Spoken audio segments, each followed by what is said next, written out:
Assalamualaikum warahmatullahi wabarakatuh. Bertemu lagi dengan aku Syazwan. Welcome to my channel. Musim kejohanan bola sepak domestik ataupun kejohanan bola sepak tempatan telah pun melabuhkan tirainya pada minggu lepas, seminggu lalu, di mana berakhir dengan perlawanan Liga Super LS26. So untuk video kali ini aku akan ulas ataupun aku akan berikan sedikit dataran statistik lah performance pasukan Selangor pada musim ini 2023 dalam semua kejohanan domestik dan juga liga berbanding dengan musim lalu. Okay, let's go.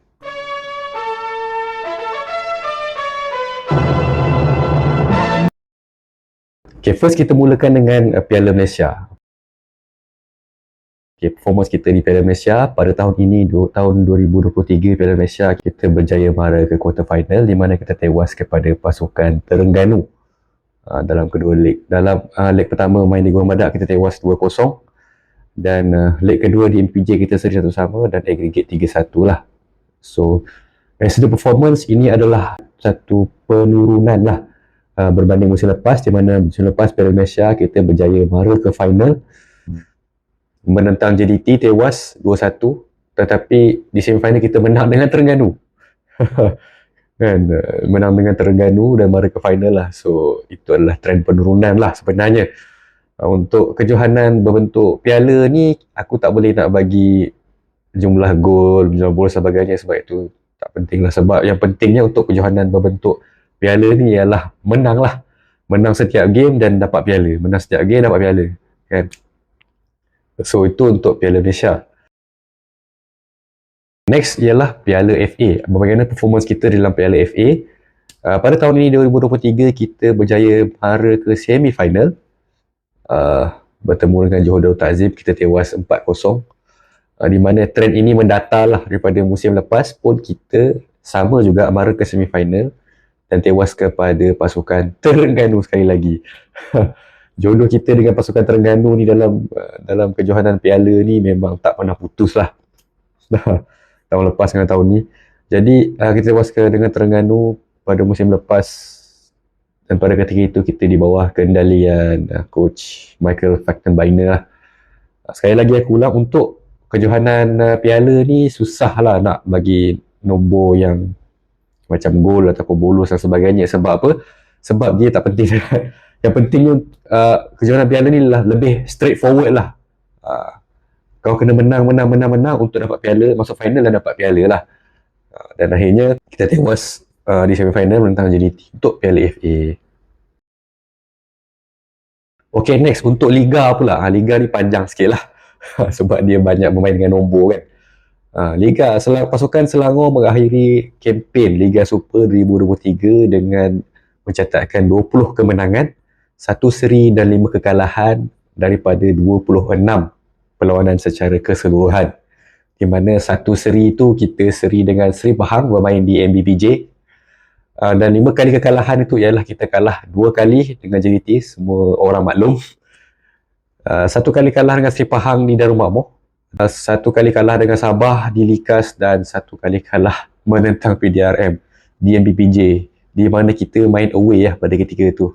Jadi trend ini sebenarnya mencatatkan peningkatan jugalah berbanding musim lepas. Pada musim lepas pada tahun 2022 kita hanya mencatatkan sebanyak 8 kemenangan, sejumlah 8 kemenangan sahaja, 6 seri dan 8 kekalahan daripada 22 perlawanan. Tahun lepas pun sebenarnya kita menurun juga daripada 2021, di mana kita mencatatkan 10 kemenangan, 6 seri dan 6 kekalahan daripada 22 perlawanan. So trend dia daripada 2021 kita turun, dan Alhamdulillah pada tahun ni kita naik lah. Di mana kalau kita nak kira dari segi peratus ataupun win percentage, kita pada 2021 kita ada 45.45% win percentage. Maksudnya setiap perlawanan kita lalui kita ada hampir 50% win percentage lah. Pada tahun 2022 pula trend itu semakin menurun, di mana kita hanya ada 36.36% sahaja. Maksudnya setiap kali kita menjejaki padang, pasukan lawan ada lebih probability untuk menang berbanding pasukan kita. Sebab kita punya win probability hanyalah 36% sahaja. Jadi itu trend yang menakutkan lah sebenarnya. Kita gah nama pasukan Selangor. Tetapi setiap kali kita step into the game, kita lebih cenderung untuk kalah berbanding menang. Jadi untuk musim 2023 ni, dengan pertambahan game dan sebagainya, kita berjaya mencatatkan win percentage sebanyak 76.92%. Peningkatan hampir 41% lah berbanding musim lepas. Maksudnya pada musim ini, bila kita masuk padang, kita ada probability untuk menang game tu sebanyak 77% on average. Maksudnya kita dah bukan lagi underdog macam musim lepas. Pada musim ini, kita lebih top dog apabila masuk padang. Of course, bergantung pada perlawanan kepada perlawanan lah. Maksudnya kalau game lawan JDT tu, di mana mereka ada lebih percentage untuk menang lah, dibanding kalau kita lawan dengan PDRM ke, ataupun lawan dengan pasukan seperti Kuching City ataupun Kelantan dan sebagainya lah.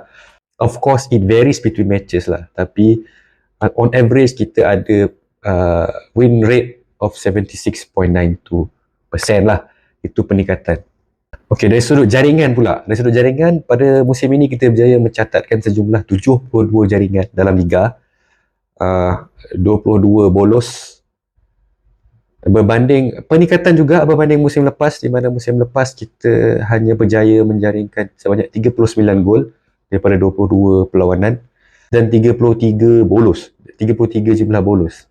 Juga sebenarnya adalah satu penurunan daripada tahun 2021, di mana pada 2021 kita main 22 game juga, tetapi kita berjaya menjaringkan 45 gol. Pada ketika itu Ifedayo kita punya top striker. Kita bolos hanya 30 gol sahaja. On average 1.4 goals per game lah kita bolos. Pada 2022 kita menurun performance dari segi jaringan, di mana kita hanya mencatat 39 gol, 33 bolos, di mana kadar bolos itu adalah dalam 1.5 gol per game. Jadi meningkat. Musim sebelumnya adalah 1.36, 1.4% gol per game. Pada 2022 dia meningkat kepada 1.5 gol per game. Jadi penurunan kat situ dari segi defensive performance lah. Namun pada 2023 kita berjaya menjaringkan 72 gol, 22 bolos. Dalam Liga Super musim ni lah kita pasukan yang kedua paling sikit lah bolos selepas JDT. Of course JDT hanya bolos 7 gol. Kita bolos 22 gol. Kita punya kadar bolos ialah pada kadar 0.8 gol per game. Dia masih lagi kira 1 gol per game on average lah. Still not that good defensively, tetapi it is much better lah, ataupun ada peningkatan yang mendadak lah berbanding musim-musim sebelum ni, di mana kita bolos on average hampir 2 gol setiap game. Dari segi average gol per game untuk musim ni juga meningkat berbanding musim lepas, di mana pada musim ini 2023 kita berjaya mencatatkan setiap game 2 gol per game, average almost 3 gol setiap game. Berbanding musim lepas di mana kita hanya average 1.8 gol per game, ataupun hampir 2 gol lah setiap game on average. So itu dari segi jaringan lah. Apa yang perlulah Selangor lakukan untuk improve pada musim depan? Okey, berdasarkan on paper lah, berdasarkan data dan statistik pada musim ini, kita ada 2 bogey team yang kita kena improve pada musim depan lah. Bogey team kita 2 dalam Liga, iaitu yang pertama of course Johor Darul Takzim lah. Kita perlu improve performance kita bila bertemu dengan Johor Darul Takzim, di mana pada musim ini kita kalah dalam kedua-dua pertemuan Liga dan juga satu pertemuan dalam Piala FA lah. Okey, itu bogey team kita yang pertama pada musim ni. Kita ada second bogey team kita pada musim ini ialah Seri Pahang. Dia ramai orang tak tahu.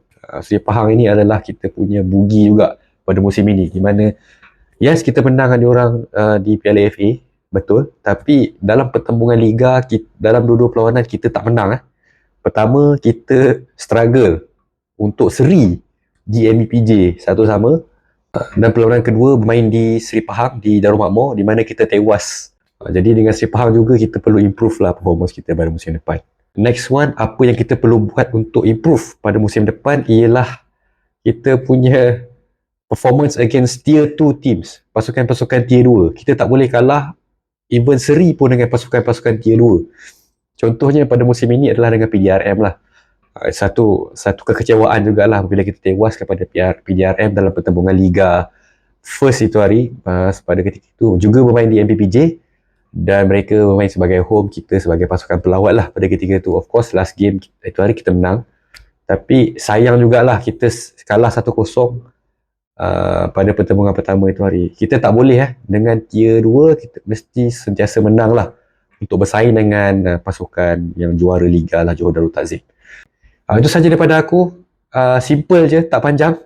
Minta maaf banyak-banyak kalau ini membosankan ataupun tidak apa yang seperti apa yang anda semua harapkan lah. Minta maaf banyak-banyak. Apa hal pun terima kasih kerana sentiasa menyokong dan meriahkan bola sepak tempatan kita. Teruskan menyokong pasukan Selangor dan juga bola sepak tempatan, majulah sukan untuk negara, Komon Malaysia, Komon Selangor. Assalamualaikum warahmatullahi wabarakatuh. Bye-bye.